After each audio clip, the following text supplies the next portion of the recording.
وَلَنَبْلُوَنَّكُمْ بِشَيْءٍ مِّنَ الْخَوْفِ وَالْجُوعِ وَنَقْصٍ مِّنَ الْأَمْوَالِ وَالْأَنفُسِ وَالثَّمَرَاتِ، ہم ضرور آزمائیں گے دنیا کی زندگی میں تمہیں خوف کے ذریعے، بھوک کے ذریعے، جان اور مال میں نقص کے ذریعے، وَبَشِّرِ الصَّابِرِينَ، اور بشارت ہوگی صبر کرنے والوں کے لیے۔ تو یہ ساری تکلیفیں، ان کو آپ مکافات عمل کہہ کے نہیں جان چھڑا سکتے، یہ اللہ کی طرف سے آزمائش بھی ہو سکتی ہے کسی کے اوپر۔ اور صبر کرنے والوں کے لیے بشارت ہے، اور ان کی نشانی کیا ہے؟ الذین اذا اصابتهم مصیبہ، جب کبھی انہیں کوئی مصیبت پہنچتی ہے تو وہ کہتے ہیں قالوا انا للہ وانا الیہ راجعون، بھئی ہم بھی تو اللہ کی طرف سے آئے تھے، ہمیں بھی لوٹ کے اللہ کے پاس جانا ہے، اگر کوئی تکلیف آئی ہے تو یہ بھی چلی جائے گی نا۔ سب سے بڑی تکلیف کیا ہے؟ موت، وہ بھی تو ہم پہ آنی ہے نا، تو اس سے پہلے اگر چھوٹی تکلیف آئی ہے تو اللہ کی طرف چلی جائے گی۔ اس کانٹیکسٹ میں ایک حدیث ہے صحیح مسلم میں بڑی زبردست، ام سلمہ کہتی ہیں کہ جب ابو سلمہ میرے خاوند فوت ہوئے، مجھے ان کی فوتگی کی خبر ملی تو میں نے حضور سے ایک دعا سن کے یاد کر رکھی تھی کہ جو کوئی وہ دعا مانگ لے گا اللہ تعالیٰ اس سے بہتر اسے نعم البدل دے دے گا، اور وہ دعا آدھا پورشن تو یہی ہے، سورۃ البقرہ کی آیت نمبر 156، انا للہ وانا الیہ راجعون۔ اس کے بعد ہے اللہم اجرنی، یہ جھٹکے سے ملے گا، اللہم اجرنی، حمزہ آگے، اللہم اجرنی فی مصیبتی واخلف لی خیرا منہا، اے اللہ مجھے اس مصیبت میں اجر عطا فرما اور میرے لیے اس سے بہتر نعم البدل کر دے۔ تو کہتی ہیں کہ نبی علیہ السلام نے فرمایا تھا جو یہ دعا مانگ لے گا نا تو اللہ تعالیٰ اس کی کمپنسیشن فرما دے گا، اسے بہتر نعم البدل دے گا۔ کہتے ہیں میں نے دعا تو کی، پھر میں یہ سوچتی تھی کہ میرے خامن جیسا تو کسی کا خامن نہیں ہوگا، ابو سلمہ جیسا خامن مجھے کیسے مل سکتا ہے۔ تو جب عدت پوری ہوئی تو نبی علیہ السلام نے پیغام کا نکاح کا پیغام بھیج دیا، ام المومنین بن گئی، اور یہ ہماری وہ ماں ہے جو سب سے آخر میں فوت ہوئی ہے 64 ہجری میں، واقعہ کربلا کے بھی 3 سال بعد۔ تو اس دعا کی یہ دعا یاد رکھیں، چھوٹی موٹی بھی کوئی بھی تکلیف، کوئی بچوں کو پہنچتی ہے گھر میں، کسی کو زخم لگتا ہے، ٹھوکر لگ جاتی ہے، کوئی مالی نقصان ہو جاتا ہے، فوراً یہ دعا، اور میں نے الحمدللہ 20 دفعہ یہ دعا آزمائی ہے۔ وقتی طور پہ تو فیل ہو رہا ہوتا ہے کہ یار کوئی مسئلہ خراب ہو گیا، لیکن اس کے بعد اسی شر کے اندر خیر چھپی ہوئی ہوتی ہے، وہ مل جاتی ہے۔ اس آپ دعا کو یاد رکھیں، اور صبح و شام جو چھوٹی موٹی کوئی خبریں بھی آپ کو ملتی رہتی ہیں نا، اس کے اوپر آپ یہ دعا پڑھتے رہیں، یہ آپ کے لیے ایک بہت بڑا وظیفہ ہے انشاءاللہ تعالی۔ باقی یاد رکھیے گا کہ یہ مکافات عمل کا جو معاملہ ہے نیک اور بد لوگوں کے اعتبار سے ڈیفرنٹ ہے۔ نیک لوگوں کو جو تکلیفیں آتی ہیں نا دنیا میں، وہ ان کے درجات کو بلند کرنے کے لیے آتی ہیں، اور یہ اللہ تعالیٰ نے بڑی سختی کے ساتھ سورۃ العنکبوت کے اندر نا صحابہ کرام کو ایڈریس کر کے نا یہ فلسفہ کلیئر کیا ہے، آیت نمبر 2 اور 3 کے اندر، احسب الناس ان یترکوا ان یقولوا آمنا وهم لا یفتنون، کیا لوگ اس گمان میں ہیں کہ انہیں صرف اس بات پہ چھوڑ دیا جائے گا کہ وہ ایمان لے آئے اور ہم ان کی آزمائش نہیں کریں گے؟ وَلَقَدْ فَتَنَّ الَّذِينَ مِن قَبْلِهِمْ، بے شک ہم نے ضرور آزمایا تھا ان سے پہلے لوگوں کو، فَلَيَعْلَمَنَّ اللَّهُ الَّذِينَ صَدَقُوا وَلَيَعْلَمَنَّ الْكَاذِبِينَ، تو اللہ تعالیٰ ضرور جانچ کر رہے گا کہ کون سچے ہیں اپنے دعوے کے اندر، کس دعوے میں کہ غلامی رسول میں موت بھی قبول ہے، اور کون صرف نعرہ بازی کر رہے ہیں۔ اللہ تعالیٰ ان کو ظاہر کر کے رہے گا، جانچ کے رہے گا۔ تو یہ اللہ تعالیٰ نے اپنا اصول رکھا ہے، یونیورسل ٹروتھ ہے۔ اس کانٹیکسٹ میں صحیح بخاری میں ایک حدیث ہے، صحابہ کرام نے جب کافروں کی تکلیفوں کا ذکر کیا نا حضور سے، تو آپ نے فرمایا صبر کرو، اللہ کی قسم تم سے اگلے لوگوں کو زمین میں گاڑا جاتا تھا، سر کی مانگ پہ آرا رکھا جاتا تھا اور کہا جاتا تھا کہ اسلام چھوڑ دو، اور وہیں ان کے 2 ٹکڑے کر دیے جاتے تھے، وہ اپنے دین پہ قائم رہتے تھے۔ لوہے کی کنگیاں ان کے گوشتوں پہ پھیری جاتی تھی، حتیٰ کہ ہڈی تک پہنچ جاتی تھی، تب بھی وہ اپنے دین پر ثابت قدم رہے۔ تو نبی علیہ السلام نے اپنے صحابہ کو اگلے لوگوں کی یہ تکلیف گنوائی۔ تو اب وہ جو اتنی تکلیفیں کاٹتے رہے ہیں، وہ کوئی مکافات عمل نہیں ان کے لیے ہوا، آزمائش تو ہوئی ہے نا جی۔ تو نیک اور برے لوگوں کے اعتبار سے ڈیفرنٹ ہے، یہ ذہن میں رکھیے گا۔ بخاری اور مسلم کی متفق علیہ حدیث ہے، نبی علیہ السلام نے فرمایا مسلمان کو کوئی بھی تکلیف پہنچتی ہے، دکھ درد بیماری، کوئی اندیشہ کہتے ہیں ذہنی ٹینشن کو، صرف کہ یہ نہ ہو جائے، حتیٰ کہ اس کے پاؤں میں کانٹا بھی چبھ جائے، تو اللہ تعالیٰ اس کے بدلے میں اس کے گناہوں کو معاف کر دیتا ہے۔ اور مسلم شریف میں ڈیٹیل ہے کہ جب یہ سورۃ النساء کی آیت نمبر 123 نازل ہوئی نا، کہ چھوٹے سے چھوٹے اعمال کا بدلہ بھی ملے گا اور چھوٹی سے چھوٹی نیکی کا بھی، تو صحابہ پریشان ہو گئے، ان کا یا رسول اللہ یہ تو سارے پکڑے جائیں گے، کس طریقے سے کوئی بندہ پرفیکٹ ہو سکتا ہے؟ تو حضور نے فرمایا پریشان ہونے کی ضرورت نہیں ہے، مسلمان کو جو دنیا میں تکلیفیں اور بیماریاں آتی ہیں نا، وہ اس کی ان غلطیوں کا کفارہ بن جاتی ہیں۔ حتیٰ کہ جامعہ ترمذی میں، ابو داؤد میں ایک حدیث ہے، نبی علیہ السلام نے فرمایا کہ دنیا میں سب سے زیادہ تکلیفیں انبیاء کو آتی ہیں، تو کیا انبیاء پہ مکافات عمل ہو رہا ہوتا ہے؟ نعوذ باللہ۔ اس کے بعد ان پہ آتی ہیں جو ان کے بعد اللہ تعالیٰ کو سب لوگوں سے بڑھ کے محبوب ہوتے ہیں۔ آپ نے صحابہ کا بھی نام نہیں لیا، فرمایا جو بھی، وہ اس زمانے میں بھی ہو سکتا ہے، آج کے زمانے میں بھی، کیونکہ بعض اصحاب تو ایسے ہیں جنہوں نے کفر کی زندگی میں بھی موج کی ہے اور اسلام کی زندگی میں موج کی ہے، وہ تکلیفوں سے گزرے ہی نہیں ہیں۔ اچھا، اور پھر فرمایا اس کے بعد وہ لوگ ہیں جو اس کے بعد اللہ کو سب سے بڑھ کر محبوب ہوتے ہیں، حتیٰ کہ انسان پہ تکلیفیں آتی رہتی ہیں اور اس کی موت کا وقت آ جاتا ہے اور اللہ تعالیٰ اسے پاک و صاف کر کے دنیا سے اٹھا لیتا ہے۔ یہ جو لوگ کہتے ہیں نا یار وہ موت کے وقت فلانے کے ساتھ، یار وہ احمد دیدہ صاحب 9 سال تک قومے میں رہے ہیں، اتنی اسلام کی انہوں نے خدمت کی، ہزاروں عیسائیوں کو مسلمان کیا، لاکھوں مسلمانوں کے ایمان کی حفاظت کا سبب اللہ نے ان کو بنایا، لیکن وہ 9 سال تک قومے کی حالت میں رہے، 1996 سے لے کے 2005 تک۔ تو کوئی کچھ کہتا تھا جی یہ وہ عیسائی بھی ان کو کہتے تھے دیکھو جی اس کو بدوا لگ گئی اور یہ وہ ہو گیا، گستاخ ہے، یہ ہے وہ ہے۔ تو یہ تو کوئی طریقہ نہیں ہے۔ اس طریقے سے جنید جمشید صاحب جب شہید ہوئے تو آپ دیکھ لیں ان کے مخالفین نے ان کے بارے میں کیا بات کی، اور صحابہ کرام کو تو رومن امپائر کی بیٹل فیلڈز کے اندر تیل کے کڑاؤں میں روسٹ کیا گیا ہے، تو آپ کیا کہیں گے نعوذ باللہ ان کے ساتھ یہ کچھ ہو گیا؟ ابو عبیدہ ابن جرح، معاذ ابن جبل لاڈلے ترین صاحب ہیں، طاعون کے مرض میں شہید ہوئے ہیں، اور طاعون میں اتنے بڑے بڑے پھوڑے جسم کے اوپر نکلتے ہیں۔ آپ تو سمجھتے ہیں کہ صحابہ کرام جو ہے وہ بڑے سکون سے بیٹھتے ہوں گے اور پھر کلمہ پڑھتے ہوں گے، ساتھ ہی ایسے روح پرواز کر جاتی ہوگی۔ حضرت حمزہ ابن عبد المطلب کا مسلح ہوا ہے، سید الشہداء ہیں۔ حضرت حسین علیہ السلام کے ساتھ جو کچھ کربلا میں ہوا ہے، تو نیک بندوں اور عام بندوں کے اعتبار سے اس کا حکم ڈیفرنٹ ہے۔ نیک بندوں کے درجات بلند ہوتے ہیں۔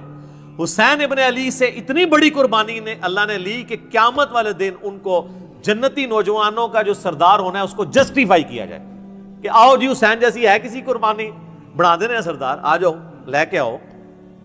کوئی کھڑا ہو سکتا ہے؟ ابھی تک 1500 سال میں تو نہیں کوئی دعویٰ کرے گا کھڑا ہونے کا۔ تو اللہ تعالیٰ نیکیوں کو جسٹیفائی بھی کرواتا ہے، وہ مکافات عمل نہیں ہو رہا ہوتا۔ نیک لوگوں کے لیے ڈیفرنٹ ہے، ان کے درجات بلند ہوتے ہیں، اور باقی عام لوگوں کے لیے یہ ہے کہ ان کے لیے بھی آپ نہیں کہیں گے کہ ان پہ عذاب ہے، یا اللہ کی طرف پلٹنے کا ذریعہ ہے یا ان کے گناہوں کا کفارہ ہے۔ یہ آپ نے کسی پہ نہیں کہنا اس کے اوپر لعنت پڑ گئی، اس کے اوپر یہ ہو گیا، اس کے اوپر یہ ہو گیا، یہ آپ کو کسی نے رائٹ نہیں دیا۔ یہ بہت بڑا ظلم ہے۔ ایک طرح کے معاملات ہوئے ہوتے ہیں دونوں کے ساتھ۔ اب آپ دیکھ لیں سنیوں میں سے کوئی جیل میں جاتا ہے تو شیعہ کہتے ہیں دیکھا جی مکافات عمل ہے، شیعہ میں سے کوئی جاتا ہے سنی کہتے ہیں مکافات عمل ہے۔ تو یہ آپ جو مرضی، اور اپنوں کے لیے کہتے ہیں آزمائش ہے۔ تو یہ آج کی ڈیٹ میں آپ نے سب کے لیے آزمائش ہی کہنا ہے، ورنہ یہ مسئلہ بالکل خراب ہو جائے گا۔ اور آپ دیکھ لیں اللہ تعالیٰ کتنا غفور رحیم ہے، پورا مکی قرآن 2/3 قرآن ہے کافروں کے لیے دھمکیوں سے بھرا پڑا ہوا ہے، لیکن جب ان دھمکیوں کی ایگزیکیوشن کی باری آئی ہے سارے مسلمان ہو گئے ہیں۔ ہائے ہائے، اب کوئی کہہ سکتا تھا کہ یا اللہ اتنی دھمکیاں تو نے دی، میں یہ کر دوں گا، تم پہ وہی عذاب آئے گا جو اگلے لوگوں پہ آیا تھا، تو اللہ اپنی کتاب کو سچا کر دینا اور عذاب لے آ۔ لیکن وہی بات، وَكَتَبَ رَبُّكُمْ عَلَى نَفْسِهِ الرَّحْمَةَ، اللہ نے اپنے اوپر لازم کیا ہے کہ ہر حال میں اس نے رحم ہی کرنا ہے۔ اور بخاری اور مسلم دونوں میں حدیث ہے کہ اللہ نے مخلوقات کی پیدائش سے پہلے عرش پہ اپنے پاس ایک عبارت لکھ لی تھی کہ میری رحمت میرے غضب پہ سبقت لے جائے گی۔ وہ ایسی سبقت لے گئی کہ 2/3 قرآن سائڈ پہ رہ گیا، دھمکیوں سے بھرا ہوا. فتح مکہ پہ جنہوں نے معافی مانگی طلقاء بنے مسلمان، حتیٰ کہ ہند کی بھی حضور علیہ السلام نے توبہ قبول کر لی، ابو سفیان کی بھی توبہ قبول کر لی. یہ بات ہے. لا تثریب علیکم اليوم، آج تم پر کوئی گرفت نہیں ہے. جو حضرت یوسف نے آیت پڑھی، وہ جو الفاظ ہیں نا قرآن میں سورہ یوسف میں، وہی نبی علیہ السلام نے آیت پڑھ دی. تو یہ اللہ تعالیٰ کی رحمت ہے. ہم اللہ تعالیٰ سے اللہم انی اسألک من فضلک ورحمتک، آمین. اللہ جی، اللہ تعالیٰ سے خیر مانگنا چاہیے، اللہ تعالیٰ کی طرف رجوع لانا چاہیے. اس حوالے سے بخاری اور مسلم دونوں میں حدیث ہے. میں اب آپ کو تھوڑے وظیفے بھی بتا دوں نا. ظاہر آزمائشیں تو ہر بندے پہ آتی ہیں، اللہ کی طرف رجوع بھی لانا چاہیے. ان آزمائشوں سے نکلنے کا طریقہ کیا ہے؟ بخاری اور مسلم دونوں میں حدیث ہے. نبی صلی اللہ علیہ وآلہ وسلم کے بارے میں انس بن مالک کہتے ہیں کہ نبی علیہ السلام کی اکثر دعا یہی ہوا کرتی تھی، اللہم ربنا آتنا فی الدنیا حسنہ وفی الآخرۃ حسنۃ وقنا عذاب النار، آمین. یہ بخاری مسلم میں بھی ہے، سورۃ البقرہ کی آیت نمبر 201 ہے. اے اللہ ہمیں دنیا میں بھی بھلائیاں عطا فرما اور آخرت میں بھی بھلائیاں عطا فرما، اور آخرت کی سب سے بڑی بھلائی بھی ساتھ مانگ لی، وقنا عذاب النار، آگ کے عذاب سے ہمیں بچا لے، آمین. یہ اکثر آپ کی دعا ہوتی تھی. اس کانٹیکسٹ میں ایک حدیث ہے بڑی انٹرسٹنگ، صحیح مسلم میں. ایک صحابی بیمار ہوئے حتیٰ کہ بالکل ہڈیوں کا پنجر بن گئے، اور صحابہ کہتے ہیں چڑیا کی طرح ان کی جان ہو گئی. نبی علیہ السلام ان کی عیادت کے لیے گئے. آپ نے جب دیکھا، آپ فرمایا تو اللہ سے کیا مانگتا ہے؟ چنگا بندہ، ٹردا پھردا بندہ ایڈا منجی دے پہ گیا اور بالکل ڈھانچہ پنجر بن گیا ہڈیوں کا. اس نے کہا یا رسول اللہ، میں اللہ تعالیٰ سے یہ دعا کرتا ہوں کہ اے اللہ جو تو نے مجھے آخرت میں عذاب دینا ہے نا، دنیا میں ہی دے دے. آخرت کا عذاب تو بہت سخت ہے، تو مجھے دنیا میں ہی وہ عذاب دے دے. نبی علیہ السلام نے سبحان اللہ، کیا تم دنیا میں بھی اللہ کی تکلیف برداشت کر سکتے ہو؟ اوے تجھے تو چاہیے تھا تو کہتا اللہم ربنا آتنا فی الدنیا حسنہ وفی الآخرۃ حسنۃ وقنا عذاب النار. یعنی آپ اللہ تعالیٰ کو معاذ اللہ کو فنیٹک سمجھتے ہیں کہ آپ کہیں گے جی اس نے عذاب تو ضرور دینا ہے تو مجھے ادھر دے دے. او یار اللہ سے اچھا ہی گمان رکھو. بخاری مسلم دونوں میں حدیث ہے، میں اپنے بندے کے گمان کے قریب ہوں جیسا میرے بارے میں گمان رکھے، بشرطے یہ کرتوت بھی ٹھیک کرے. تو سر ہم تو یہ کہتے ہیں یا اللہ ہم نہ تیری آزمائش کے قابل ہیں نہ تیرے عذاب کے قابل ہیں، ہمیں بلا حساب و کتاب ہی جنت میں داخل فرما دے، آمین. تو میں اپنے بندے کے گمان کے قریب، اچھا گمان رکھیں، انشاءاللہ تعالی اینڈ رزلٹ بھی اچھا ہوگا. آپ اللہ سے گمان اچھا رکھیں، یہ گمان بہت اہم چیز ہے. اور یہ آپ کا جو کانفیڈنس ہے نا اللہ کے اندر کہ انشاءاللہ اللہ میرے ساتھ خیر کا معاملہ ہی کرے گا. اچھا کئی لوگ ہیں وہ کہتے ہیں منو تے اللہ نے دینے ہی عذاب ہے. استغفر اللہ. تو آپ چاہے اچھے اعمال کرتے ہیں برے اعمال، تب بھی آپ نے یہ اپنے بارے میں یہ بات نہیں کرنی. یہ تو اور کسی کے بارے میں تو آپ نے سوچنا بھی نہیں سر، وہ تو کہانی ختم. وہ تو صحیح مسلم میں حدیث ہے نا، ایک شخص نے قسم اٹھا کے کہہ دیا تھا کہ اللہ تعالیٰ اس کو کبھی معاف نہیں کرے گا. وہ بڑا گنہگار شخص تھا. اللہ کی بارگاہ میں پہنچے، اللہ نے فرمایا تو نے میرے بھی آپ پہ کیسے قسم کھا دی؟ جا میں نے اس کو معاف کیا، تجھے دوزخ میں پھینکا.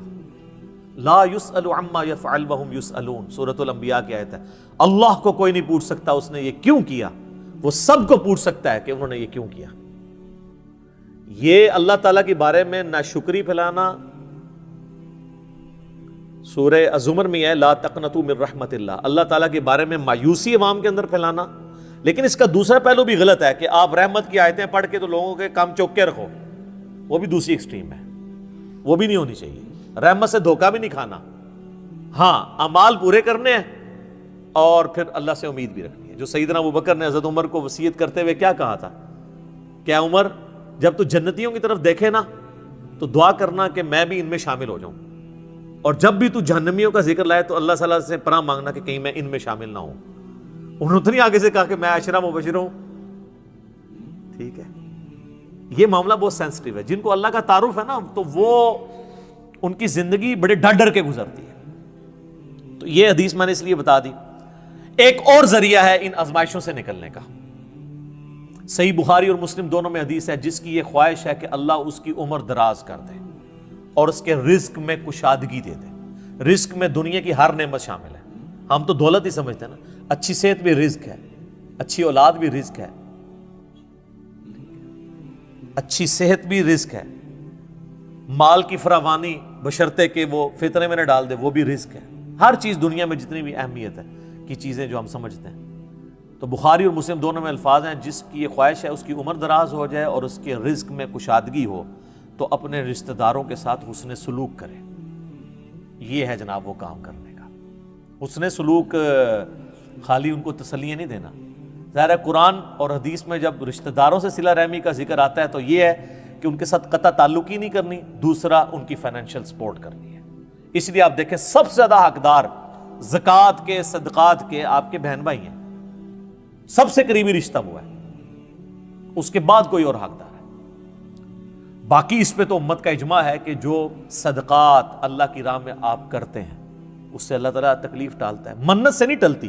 بخاری مسلم میں حدیث ہے کہ منت سے کنجوس کا مال ہی نکلتا ہے, تکلیف نہیں ٹلتی.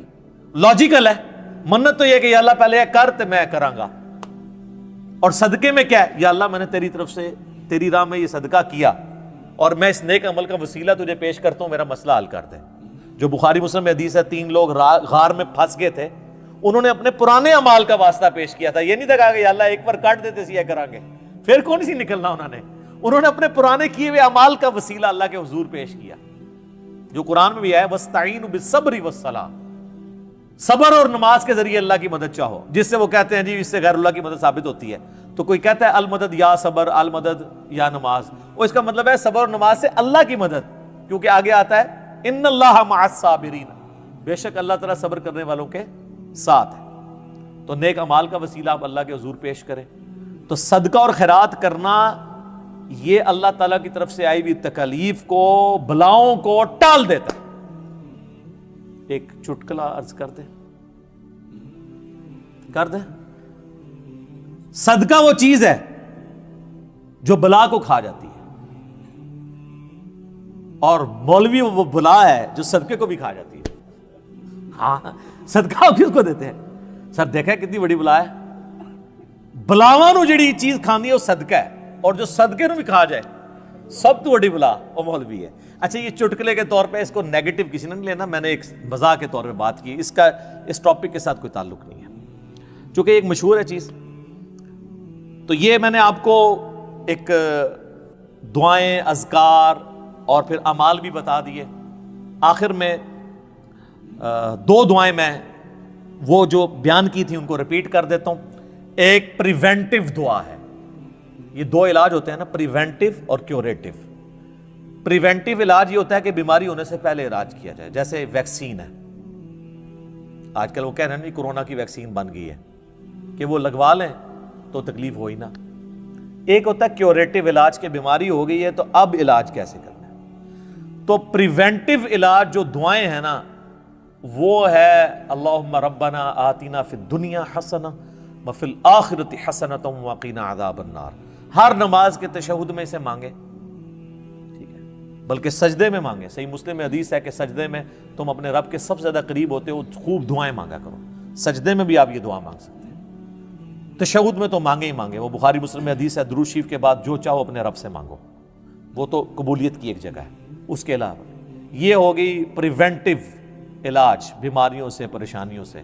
جتنے سنت اذکار ہیں, بسم اللہ الذی لا یضر یا اعوذ بکلمات اللہ التامات من شر ما خلق, یہ ساری کی ساری چیزیں اللہ تعالیٰ کی طرف سے ایک سنت اذکار ہیں. لیکن یہ یاد رکھیے گا یہ ناگہانی آفات کے لیے ہیں. یہ نہیں ہے کہ بسم اللہ پڑھ کے ساکٹ میں انگلی دے دے یا بسم اللہ الذی لا یضر پڑھ کے تو کوبرے سے کھیلنا شروع کر دے. نہیں, وہ پھر آپ اپنے اوپر تقدیر خود غالب کروا رہے ہیں, پھر یہ اذکار نہیں اثر کریں گے. یہ ناگہانی آفات کے لیے. جب کوئی شخص اپنے اوپر خود تقدیر غالب کر لیتا ہے نا پھر وظائف ہو جاتے ہیں سائڈ کے اوپر. یہ ذہن میں رکھیے گا. پھر بھی جو تکلیفیں آنی ہے نا وہ تو آنی ہے اللہ کی طرف سے آزمائش والی. وہ تو ہمیں یہی ایٹیچیوڈ ہے کہ ہم اللہ تعالیٰ کی طرف رجوع لائیں, اور وہی ہے کیوریٹیو علاج کہ جب کسی پہ تکلیف آ جائے تو اب کیا کرنا ہے. اس نے کہنا ہے انا للہ و انا الیہ راجعون اللہم اجرنی فی مصیبتی و اخلف لی خیرا منہا. یہ مکافات عمل کا سارا ٹاپک, اس کا اینڈ میں کروں گا سورہ الحدید کی ان 2 آیات کے اوپر, جس کے بعد صبر آ جائے گا سب کو کہ اللہ تعالیٰ نے یہ تکلیف کا سلسلہ دنیا میں جو رکھا ہوا ہے اس پہ صبر کے لیے کیا ترغیب دلائی ہے. آیت نمبر 22 اور 3، ما اصاب من مصیبت فی الارض ولا فی انفسکم، کوئی مصیبت بھی ایسی نہیں کہ زمین میں آئے۔ زمین میں کیا مصیبت آتی ہے؟ زلزلہ، وبائی امراض، سیلاب، طوفان، ولا فی انفسکم، اور نہ کوئی ایسی مصیبت کہ تمہاری جان میں آئے۔ جان میں ہر طرح کی بیماری، کسی کو بلڈ کینسر ہو گیا، کسی کے گردے فیل ہو گئے، کسی کو ہیپاٹائٹس ہو گیا، تو اللہ فرماتا ہے الا فی کتاب من قبل ان نبرأھا، یہ ہم نے لوح محفوظ پہ پہلے ہی لکھا ہوا ہے، اس سے پہلے کہ ہم یہ تکلیف بھیجیں۔ کام ہی ختم ہو گیا۔ اللہ کہتا ہے ہم نے تو یہ طے کیا، یہ ڈیسٹنی ہے، تمہاری تقدیر ہے۔ ان ذالک علی اللہ یسیر، یاد رکھنا یہ اللہ کے لیے بڑا احسان ہے، بہت آسان ہے۔ کوئی یہ بھی کہہ سکتا ہے کتنا ہو گیا، پہلے ہی اللہ کو پتا ہے، اللہ کے علم کے لیے آسان ہے۔ سورۃ الانعام میں تو یہاں تک آیا ہے کہ خشکیوں میں یا سمندروں کے اندر کسی درخت کا اگر پتا بھی گرتا ہے نا تو اللہ کو پہلے سے علم ہے، اور زمین کی گہرائیوں میں کوئی دانہ بھی پھوٹتا ہے نا وہ پہلے۔ اب ظاہر ہے ہمارا ذہن تو اس ڈیٹے کو سمجھ نہیں سکتا، بلکہ آج ہم نے لیپ ٹاپس میں، ہارڈ ڈسک میں وہ ڈیٹا سٹور کر لیا ہے جو 8 سے 100 سال پہلے کا انسان اس کو ماننے کے لیے تیار نہیں ہوگا کہ یہ ٹچ سکرین موبائل کیا کر سکتا ہے، اتنی دور بات کر سکتے ہیں، وہ تو اس کو بھی ماننے کے لیے تیار نہیں ہوں گے۔